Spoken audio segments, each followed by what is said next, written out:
te voy a contar algo que me pasó hace poco, que no se lo desearía ni a mi peor enemigo. Y no porque sea una gran tragedia de esas que salen en la tele, sino porque te deja con una sensación tan jodidamente absurda que no sabes si reírte o tirarte por la ventana.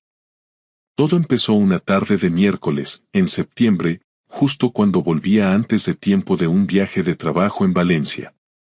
Había ido a una feria de abogados, una cosa aburrida, llena de trajes, cafés fríos y egos inflados, pero una ponencia se canceló, y aproveché para volver a Madrid antes de lo previsto. No avisé. Ni a mi mujer, ni a mi hija, ni a nadie.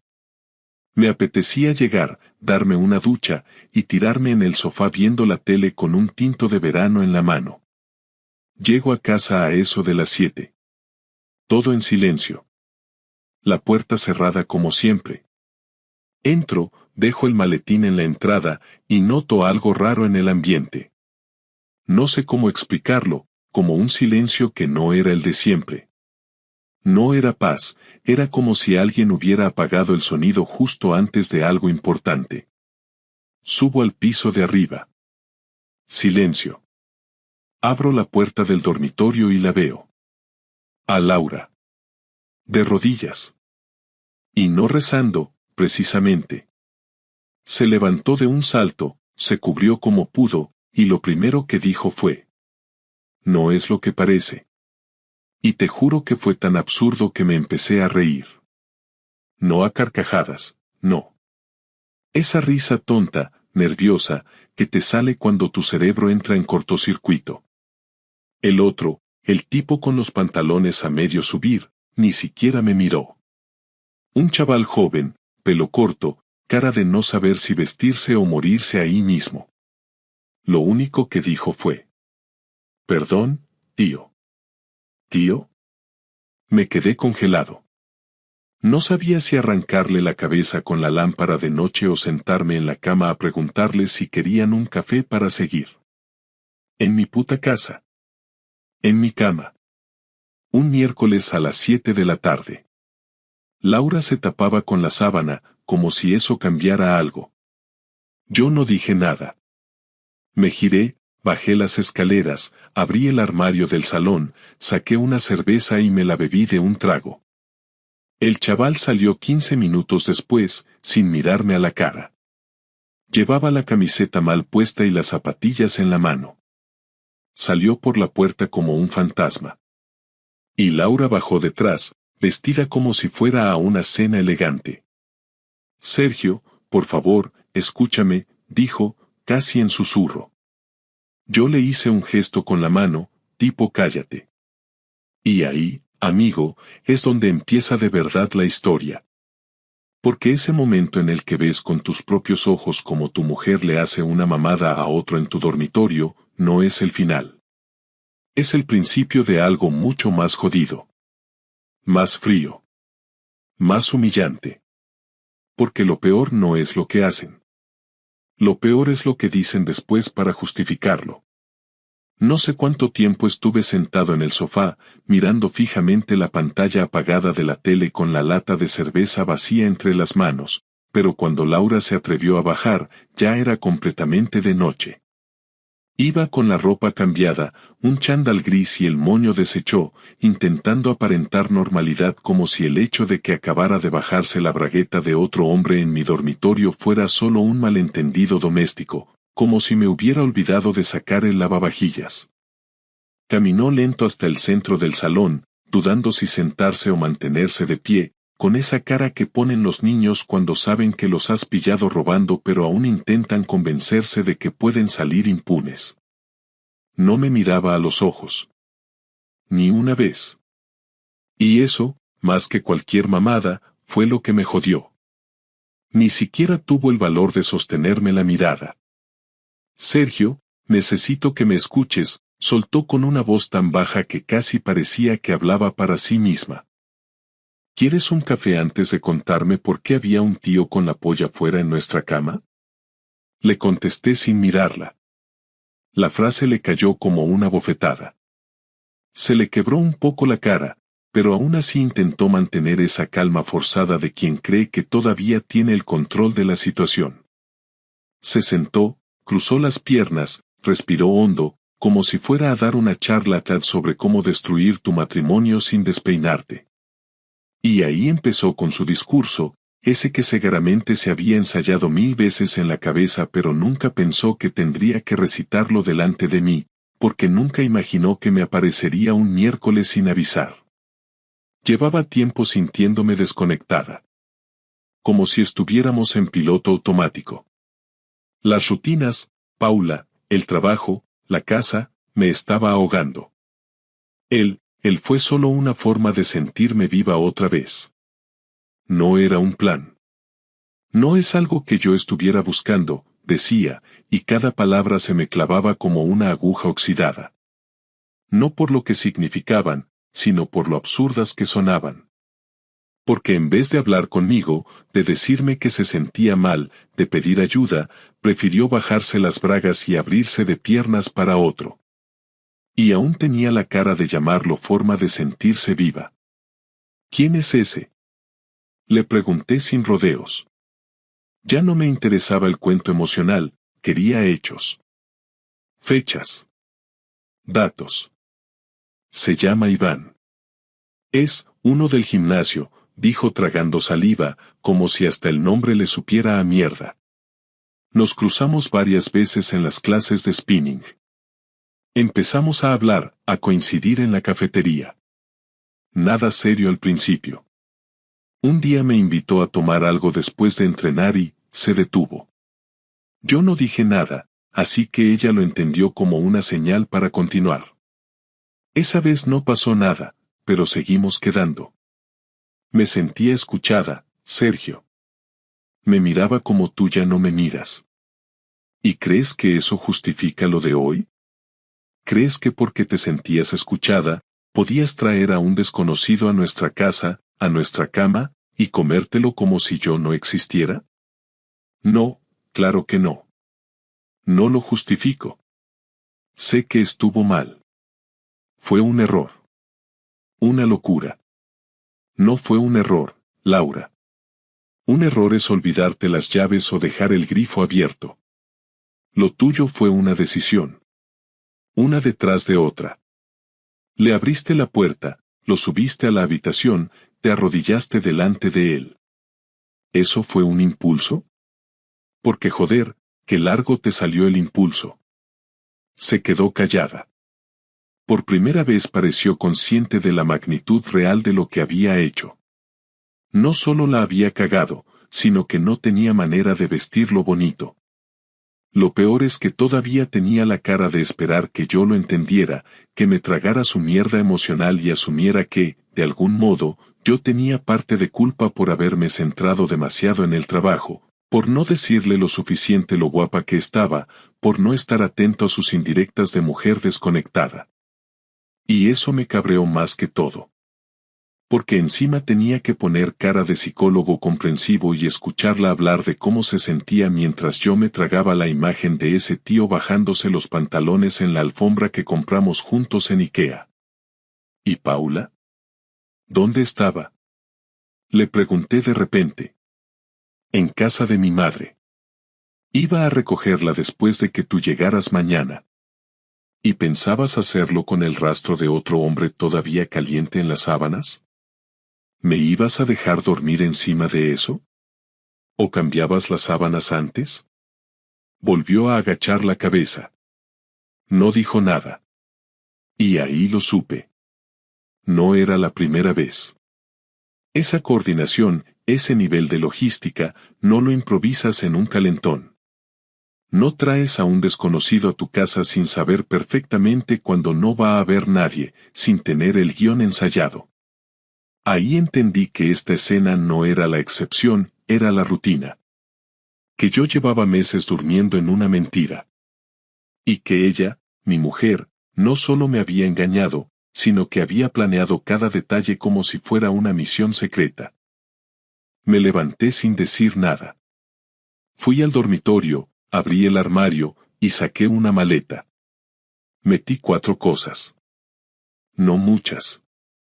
No porque no necesitara más, sino porque en ese momento no quería tener nada que me atara a ese lugar. Ni una camisa. Ni un maldito cepillo de dientes. Laura me siguió hasta el pasillo. ¿Dónde vas? A dormir a casa de Marcos. Sergio, por favor. Podemos hablarlo. No quiero que Paula se entere así. Tranquila. No se va a enterar por mí. Pero tú sabrás cómo lo vas a manejar cuando le preguntes por qué papá ya no duerme en casa.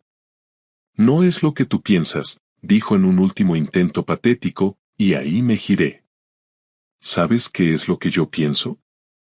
Que si no hubiera llegado antes, todavía estarías con él en la cama.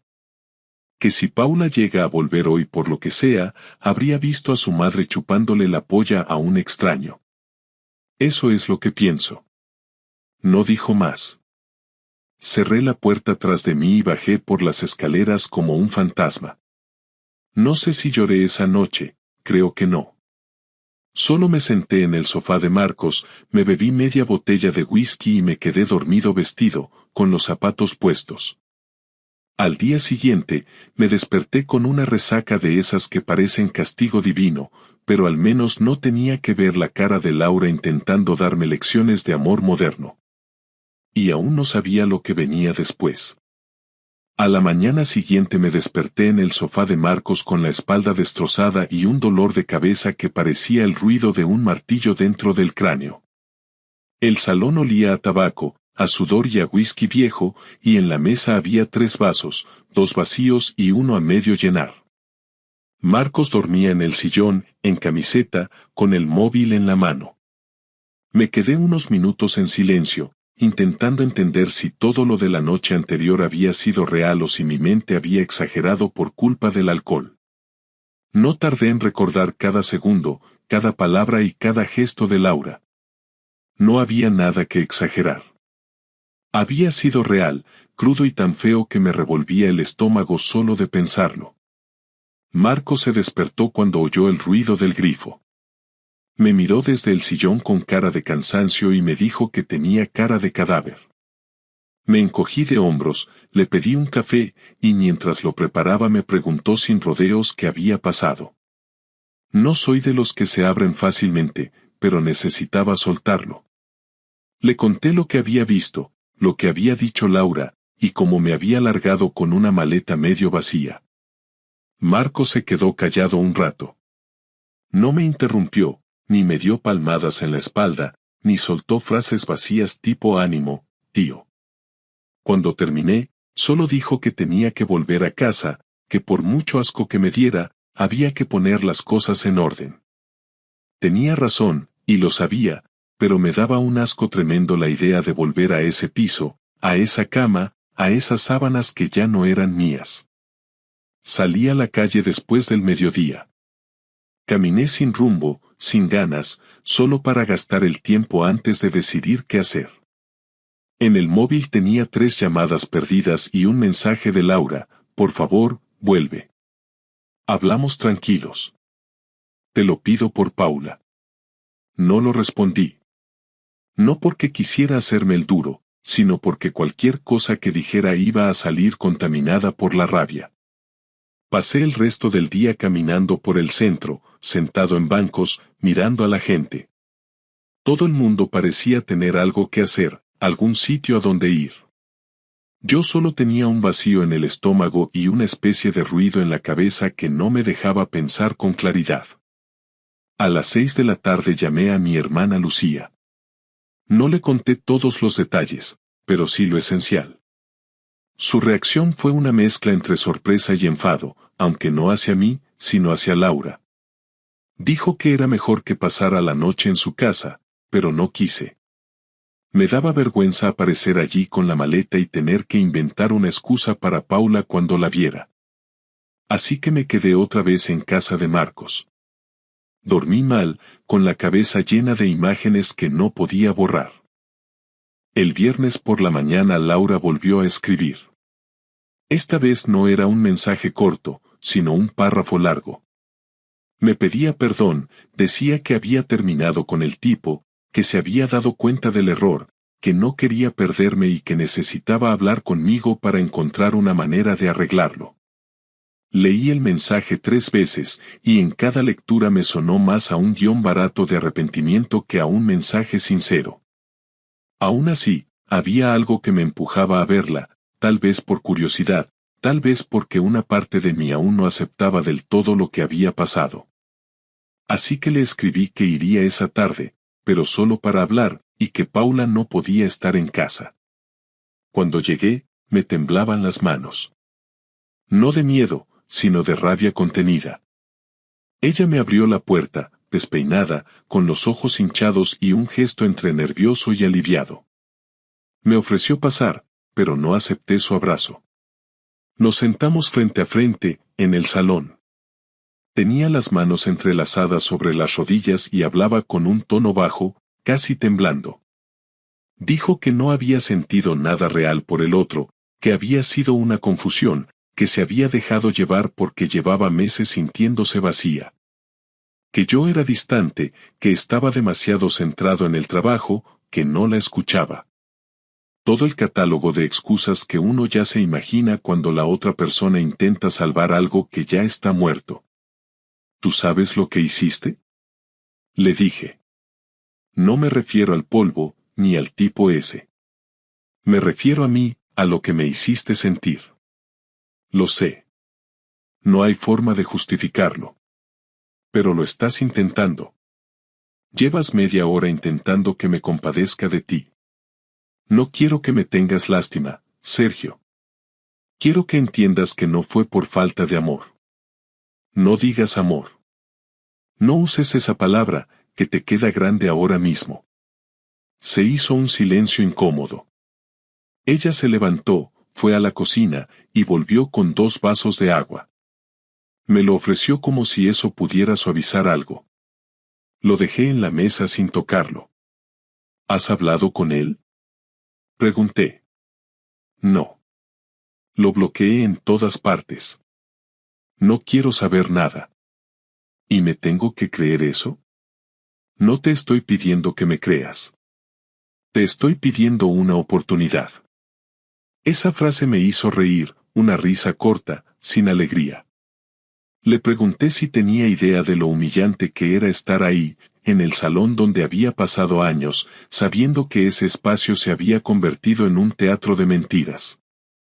Ella me miró con los ojos llenos de lágrimas, y aunque una parte de mí sentía compasión, la otra parte solo pensaba que esas lágrimas llegaban tarde, que no eran de arrepentimiento, sino de miedo a perder su comodidad. Le dije que no sabía si la iba a perdonar, que necesitaba tiempo para pensar, y que por ahora me iría a vivir con mi hermana. Ella asintió, como si esperara esa respuesta, y me pidió que al menos le diera la oportunidad de explicarle algo más.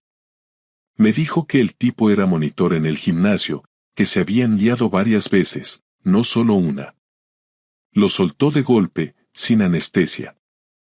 Y en ese momento, todo lo que aún quedaba en pie dentro de mí se derrumbó. No porque me sorprendiera, sino porque confirmaba lo que ya sabía, que la escena que vi no era la primera, ni sería la última si yo no hubiera aparecido aquel día. No grité. No rompí nada. Solo la miré y le dije que no quería volver a verla ni oír su voz en una buena temporada. Le pedí que no me llamara, que si necesitaba hablar sobre Paula, lo hiciera por mensaje o a través de mi hermana. Cogí la maleta, que seguía en el pasillo, y me fui. Ella no me siguió.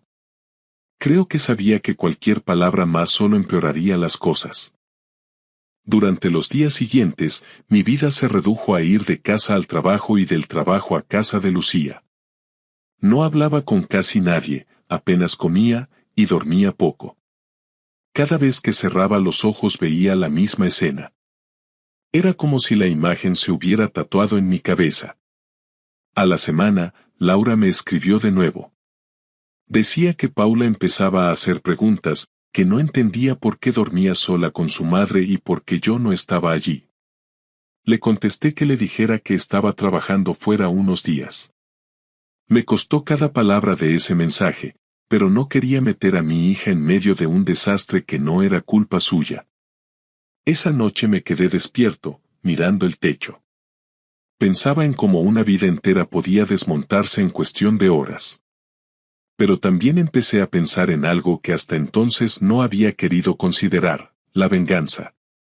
No una de esas venganzas de película, sino algo más concreto, algo que le doliera donde más le dolía, que la hiciera entender que lo que había roto no se arreglaba con disculpas. No era una idea clara todavía, pero estaba germinando. Y cuando esa idea empezó a tomar forma, supe que no iba a quedarme quieto viendo cómo ella seguía con su vida como si nada. Esa fue la noche en la que dejé de sentir pena y empecé a planear. Pasaron casi 2 semanas hasta que volví a ver a Laura cara a cara. Durante ese tiempo no hablamos más que por mensajes escuetos sobre Paula, horarios, deberes, la cita con el dentista, cosas prácticas. Mantenía el tono frío, sin insultos, sin ironías, como si hablara con una vecina. Ella intentaba colar alguna frase personal, un espero que estés bien o un te echo de menos, pero yo respondía con monosílabos o directamente ignoraba esos intentos. No me interesaba su estado emocional.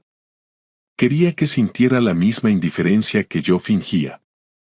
Digo fingía porque, en realidad, la rabia seguía ahí, metida debajo de la piel. No me dolía tanto haberla perdido como pensar en lo cómoda que seguía. Seguía en la casa, con su rutina, con la niña, con sus clases. A veces la imaginaba riéndose con los compañeros, fingiendo normalidad, mientras yo me levantaba con el estómago vacío y un ruido constante en la cabeza. Empecé a pensar que no bastaba con apartarme, que merecía algo más. Algo que la obligara a enfrentarse a lo que había hecho sin poder esconderlo detrás de excusas. Un viernes por la tarde la llamé. Le dije que necesitábamos hablar en persona.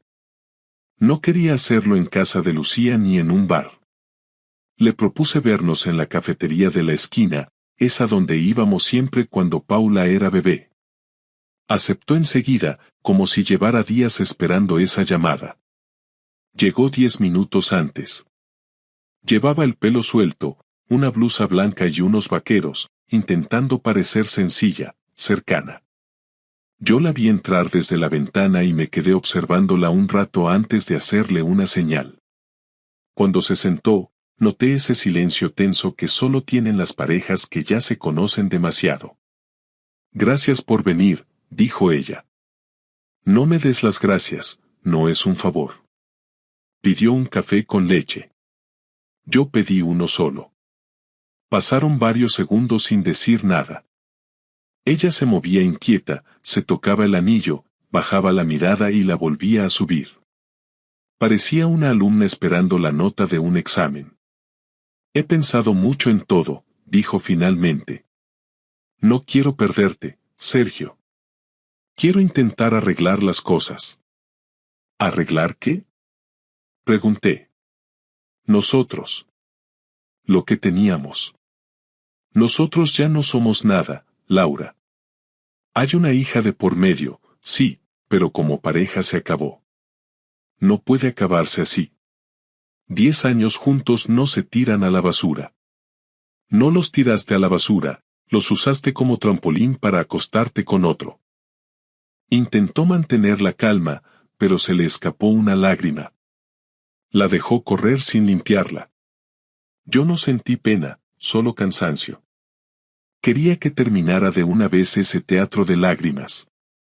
Le expliqué que iba a iniciar los trámites del divorcio y que prefería hacerlo de la forma más civilizada posible, sin abogados agresivos ni discusiones públicas. Le dejé claro que no pensaba pelear por la casa, que podía quedarse allí con Paula, pero que no quería volver a entrar.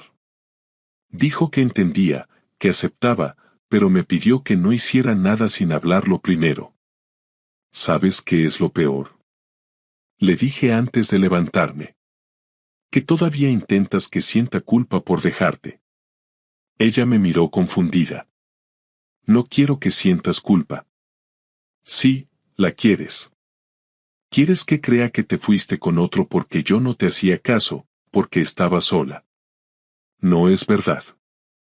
No te fuiste porque estaba sola, te fuiste porque te apetecía, y ya está. No respondió. Se quedó mirando el café. Me fui sin despedirme. A partir de esa conversación todo se volvió mecánico. Fui al despacho de un abogado que me recomendó Marcos y le expliqué la situación. No buscaba venganza legal, solo quería cerrar el tema lo más rápido posible. Pero algo en mí seguía inquieto. No podía soportar la idea de que Laura quedara como víctima. En el barrio nadie sabía nada. Su entorno la veía como siempre, amable, dedicada a la niña, trabajadora. Si alguien iba a cargar con la culpa, sería yo, el marido que se fue. Pensar en eso me encendía. No soportaba imaginarla limpiando su imagen mientras yo era el tipo que abandonó a su familia. Así que empecé a moverme. Primero hablé con un conocido que trabaja en el gimnasio donde ella iba. No tuve que insistir mucho. Le bastó con una cerveza para contarme lo que ya sospechaba: Iván, el monitor, no era un error aislado. Había rumores, fotos, comentarios en los grupos de entrenamiento. Nadie sabía detalles, pero todos intuían algo. Ese tipo se había jactado de estar con una mujer casada, aunque nunca decía el nombre. Mi conocido me enseñó una foto del grupo de spinning, y ahí estaba ella, al lado de Iván, sonriendo, con la mano apoyada en su hombro. No parecía una relación casual. Esa noche decidí que ella también tenía que ver su vida desmoronarse. No era suficiente con que me pidiera perdón. Quería que sintiera el mismo ridículo que yo. No planeé nada impulsivamente, lo hice con calma. Pasé los siguientes días reuniendo pruebas. Mensajes antiguos, capturas, fotos, cualquier cosa que mostrara la verdad. Tenía acceso al correo compartido del instituto y encontré correos suyos con Iván. Nada explícito, pero suficientes insinuaciones. Guardé todo en una carpeta. El domingo, cuando Paula se fue a dormir en casa de Lucía, fui a dejar una caja en el buzón del colegio. Dentro estaban las copias impresas. No lo hice por rabia en ese momento, lo hice con la frialdad de quien ajusta una cuenta. Quería que su mundo perfecto se agrietara.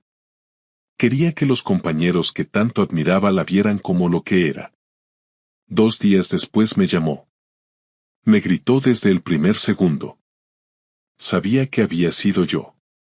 Dijo que la habían llamado de dirección, que la estaban investigando, que su reputación estaba destrozada. No negué nada.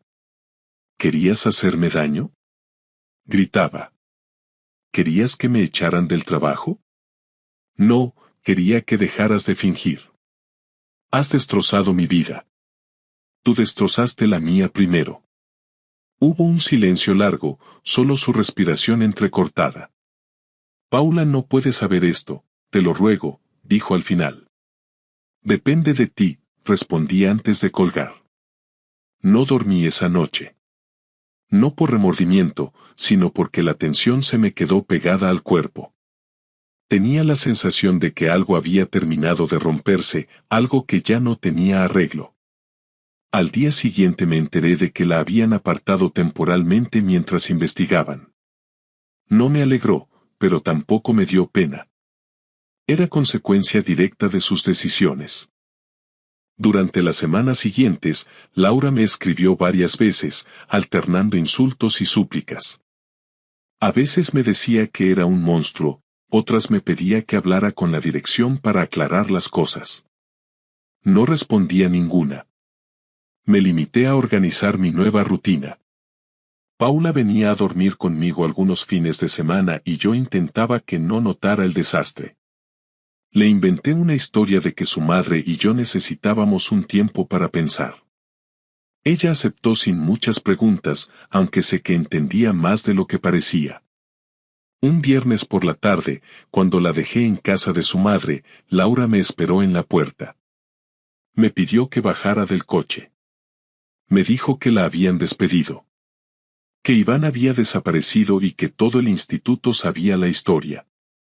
Que no podía salir a la calle sin sentir las miradas. Tenía la voz rota.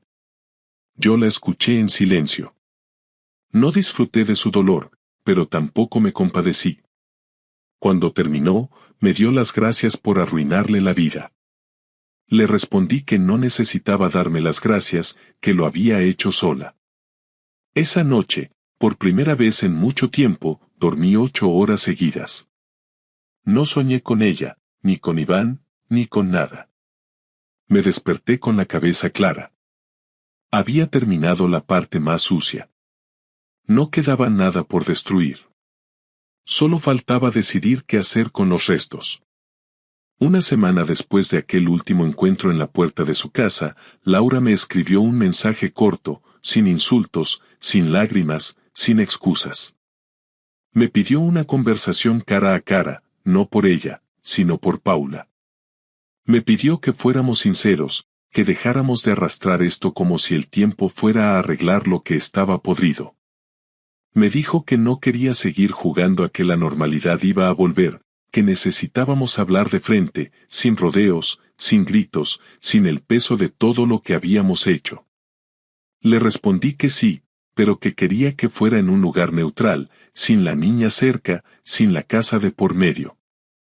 Quedamos en un parque al que solíamos ir los domingos cuando Paula era pequeña, uno de esos sitios donde los bancos están alejados de las zonas infantiles y nadie molesta. Llegó puntual. Ya no tenía esa expresión de víctima, ni el maquillaje de otras veces. Iba vestida normal, sin esfuerzo por agradar. Se sentó en el banco frente a mí y se quedó en silencio un buen rato. Yo tampoco tenía prisa por hablar. Fue ella quien empezó. Me dijo que lo había perdido todo, que la dirección del instituto le había notificado la rescisión de su contrato esa semana, que Iván había bloqueado su número y había pedido el traslado a otro centro, que sus compañeras la miraban como si fuera una desconocida y que incluso una madre le había gritado delante de otros padres al recoger a su hijo. Me lo contaba sin lágrimas, con una voz plana, como si ya hubiera agotado toda su capacidad de sentir. No me dio pena, pero tampoco disfruté escuchándola. Era una historia que había empezado sola y que solo ella podía cerrar. Me dijo que comprendía que yo no la perdonara, que si fuera al revés tampoco se perdonaría. Me dijo que no me pedía volver, que eso era imposible, que solo quería cerrar este capítulo sin que termináramos convirtiéndonos en enemigos que usan a su hija como moneda. Le dije que no me interesaba su arrepentimiento ni su estado laboral. Le dije que había actuado como un egoísta, que lo había escondido todo durante meses, que había mentido sin pudor y que lo único que me había dolido de verdad era darme cuenta de que me trataba como si fuera estúpido, como si yo no pudiera notar lo que pasaba bajo mi nariz. Ella asintió. No se defendió. No intentó suavizar nada. Lo que más me duele, dijo en un momento, es saber que me voy a acordar de esto todos los días. A mí no me duele acordarme. Me jode saber que lo permití tanto tiempo sin darme cuenta. Yo no pensaba que llegaríamos a esto. ¿A qué te referías entonces cuando tenías al tipo ese en nuestra casa? ¿A una amistad de gimnasio? No tiene sentido que sigamos sacando eso. No lo hice para hacerte daño. Pero lo hiciste. Y lo sé. Se hizo un silencio largo. En otro momento, ese tipo de conversación nos habría roto por dentro, pero ahora solo servía para poner un punto final limpio, sin la carga de la esperanza. Ella sacó unos papeles de su bolso. Eran los del acuerdo de divorcio que yo había pedido al abogado. Los había revisado y me dijo que no pensaba pedir más de lo que habíamos acordado. Me dijo que quería que la custodia de Paula fuera compartida, que no quería que la niña creciera pensando que su madre había destruido su familia y que su padre la había abandonado. Le dije que estaba de acuerdo, pero que necesitaba tiempo para que la niña se adaptara a los cambios. Me preguntó si yo creía que algún día podría hablar con ella como antes. Le dije que no. No sé quién eres ahora, Laura. Y no me interesa volver a conocerte. ¿Ni siquiera por Paula? Por Paula haré lo que sea, pero contigo no tengo nada pendiente. Ella tragó saliva. Intentó decir algo más, pero se detuvo. Luego se levantó, dejó los papeles sobre el banco y se fue caminando despacio, sin mirar atrás. Yo me quedé allí un rato más, con el sobre en la mano, sintiendo por primera vez en meses que la historia había terminado. Esa misma noche, cuando volví a casa de Lucía, Paula me preguntó por qué últimamente no estábamos todos juntos como antes. Me senté con ella en el sofá y le dije que a veces los mayores cometen errores que no saben arreglar, que su madre y yo habíamos decidido que lo mejor era vivir separados, pero que eso no significaba que la queríamos menos. Me miró con una mezcla de tristeza y comprensión. No lloró. Solo se abrazó a mí y me pidió que la llevara al cole al día siguiente. A la semana siguiente firmamos los papeles del divorcio en la notaría. Todo fue rápido, sin dramatismo. Los dos fuimos con ropa normal, sin abogados, sin padres, sin escenas. Firmamos, nos dimos la mano y cada uno salió por una puerta distinta. Cuando salí a la calle, respiré hondo. No sentí alivio, ni tristeza, ni satisfacción. Solo una especie de silencio interno que no había sentido en mucho tiempo. A partir de ese momento empecé a reconstruir mi vida. No de forma épica ni con grandes decisiones. Fui poco a poco. Volví a entrenar, salí a cenar con amigos que hacía años que no veía, empecé a dormir mejor, a comer sin esa sensación de tener algo atascado en el pecho. Me alquilé un piso pequeño cerca del trabajo y lo fui amueblando sin prisa. Paula venía los fines de semana y algunas tardes. Jugábamos, veíamos pelis, hacíamos deberes. No hablábamos de su madre, y ella tampoco preguntaba. Solo cuando la recogía en casa de Laura notaba algo distinto en su mirada, como si supiera más de lo que decía. Una tarde, mientras cenábamos, me dijo que no entendía por qué la gente se quiere tanto un día y se deja de querer al siguiente. No supe qué responder. Le dije que a veces el cariño se estropea sin que uno quiera, como las cosas que se rompen sin haberlas tirado. Ella no pareció convencida, pero cambió de tema y se puso a hablar de un trabajo de ciencias. Una noche recibí un correo de Laura. No era largo. Me decía que aceptaba que lo nuestro no tenía arreglo, pero que agradecía que yo no la hubiera destrozado delante de Paula. Me decía que, a pesar de todo, siempre había sabido que yo era un buen padre, y que esperaba que algún día pudiera verme sin rencor. No le respondí. No porque me molestara, sino porque ya no había nada más que decir. Ella había tenido su oportunidad, la usó mal y pagó las consecuencias. Yo también pagué las mías, pero al menos tenía claro que no me había quedado callado. Con el tiempo, la rabia fue desapareciendo. Ya no pensaba en Iván, ni en el gimnasio, ni en la imagen de aquel día. Empecé a ocupar mi cabeza con cosas que valían la pena. Empecé a dejar de definirme por lo que ella me había hecho. Porque al final entendí algo que no se aprende rápido: cuando alguien te traiciona, lo hace desde su miseria, no desde la tuya. Y aunque yo no había sido un marido perfecto, tampoco merecía que me trataran como un obstáculo a esquivar mientras se acostaba con otro. La historia no terminó con una reconciliación, ni con una lección moral, ni con una redención. Terminó con una separación justa, con una hija que sigue creciendo con padres que la quieren y no se envenenan entre ellos, y con un tipo como yo que aprendió a no quedarse callado cuando lo pisan.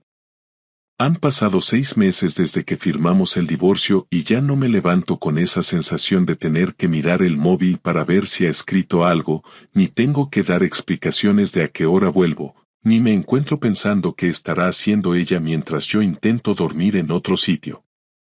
No fue fácil llegar hasta este punto, pero una vez se cruza cierto límite, ya no hay marcha atrás, y el cuerpo empieza a entender que lo que fue una vida compartida se convierte en una lista de cosas que ya no importan. El primer mes después de la firma fue raro, no triste, ni doloroso, solo raro, como si estuviera viviendo en una casa prestada, con rutinas prestadas y conversaciones prestadas con gente que me preguntaba cómo estaba pero sin querer escuchar la respuesta completa. Nadie quiere oír que lo estás pasando mal cuando ya ha pasado el momento del drama, solo quieren que digas que estás mejorando y que vas a salir adelante. Volví a trabajar a tiempo completo, me sumergí en los informes, en los casos pendientes, en las reuniones largas que antes me parecían una tortura y que ahora usaba como excusa para no pensar en todo lo demás.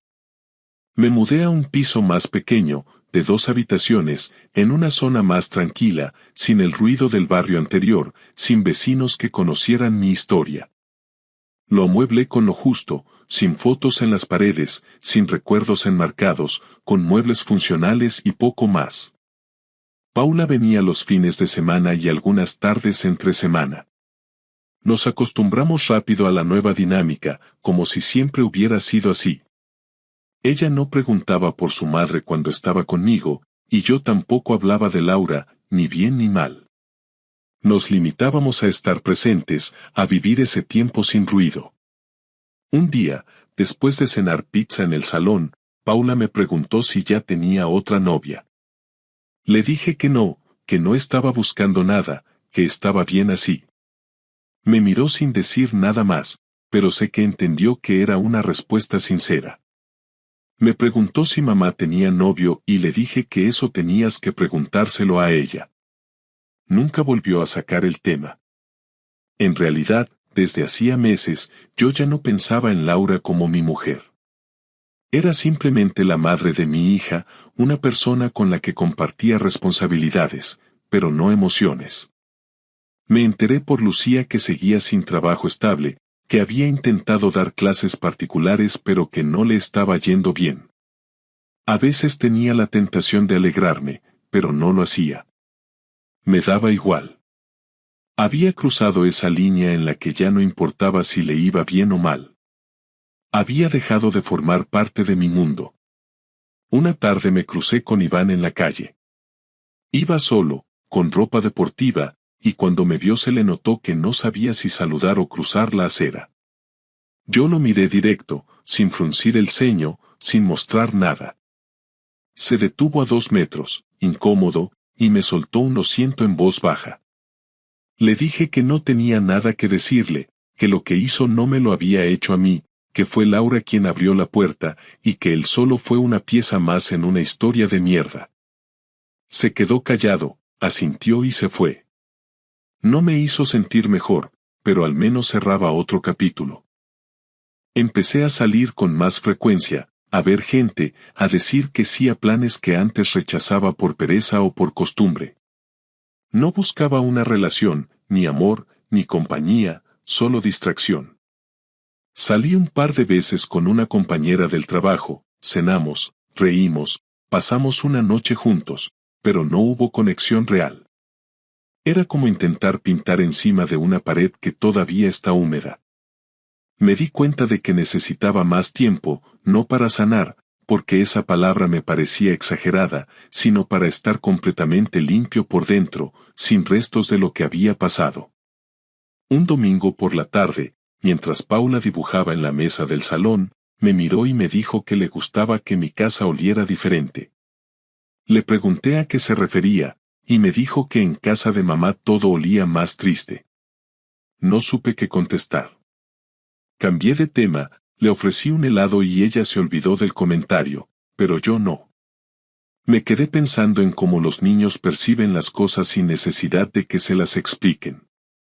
Supongo que ese fue el momento en el que supe que había hecho bien en no quedarme, en no perdonar lo que no se puede perdonar, en no fingir por comodidad. A los pocos días, Laura me escribió un mensaje corto. Me decía que quería hablar, solo un café, sin intención de recuperar nada, solo para cerrar lo que quedara pendiente. Dudé si aceptar. No tenía ganas, no me hacía falta, pero al final accedí. Nos vimos en una cafetería lejos del barrio, un sitio donde nadie nos conociera. Estaba más delgada, más pálida, con ojeras profundas. Se notaba que no estaba bien, pero no dije nada. Me habló sin rodeos, me dijo que había pensado mucho en todo, que entendía por fin lo que había roto y cómo lo había hecho, que durante meses había intentado culparme para no sentirse tan mal, pero que ya no lo hacía. Me pidió disculpas, no las mismas que al principio, esas que suenan a guión aprendido, sino una disculpa corta, sin adornos, directa. Le dije que aceptaba sus disculpas, que no tenía rencor, pero que no iba a volver a confiar en ella nunca más. Me preguntó si algún día podríamos volver a llevarnos bien, por Paula. Le respondí que podríamos ser educados, respetuosos, pero que lo de llevarnos bien era otra cosa, y que no le podía prometer nada. No discutimos. No nos culpamos. Solo hablamos como dos personas que ya no se deben nada. Cuando nos despedimos, no nos dimos la mano, ni un beso en la mejilla. Cada uno se fue por su lado. Ese fue el final real. No el día que firmamos, ni el día que la encontré con otro, ni cuando se quedó sin trabajo. Fue ese día, con esa conversación, cuando supe que ya no quedaba nada entre nosotros. Desde entonces no volví a verla más que en los intercambios con Paula. Nos saludamos con la cabeza, evitamos cruzar miradas innecesarias, y nos limitamos a hablar de lo justo. La niña sigue creciendo. A veces se le escapa un comentario sobre mamá y yo sonrío, cambio de tema, sigo con lo mío. No hay moraleja en esta historia, ni enseñanza profunda. No me convertí en una mejor persona por haber pasado por esto, ni tengo consejos que dar sobre cómo sobrevivir a una traición. Lo único que puedo decir es que nadie está preparado para que alguien a quien quieres te mienta en la cara durante meses, te use como coartada y te haga sentir como un desconocido en tu propia casa. Pero pasa. Y cuando pasa, no hay otra opción que aceptarlo, decidir qué hacer con eso, y caminar hacia adelante sin mirar demasiado atrás. Lo que aprendí no fue sobre el amor, ni sobre las mujeres, ni sobre el perdón. Aprendí que uno siempre tiene el derecho a alejarse de lo que lo destruye, aunque cueste, aunque duela, aunque te digan que estás exagerando. Y eso es lo único que me quedó claro después de todo. Hoy vivo tranquilo. No soy más feliz que antes, ni más sabio, ni más fuerte. Solo vivo con menos ruido, menos mentiras y más respeto por mí mismo. Y con eso me basta.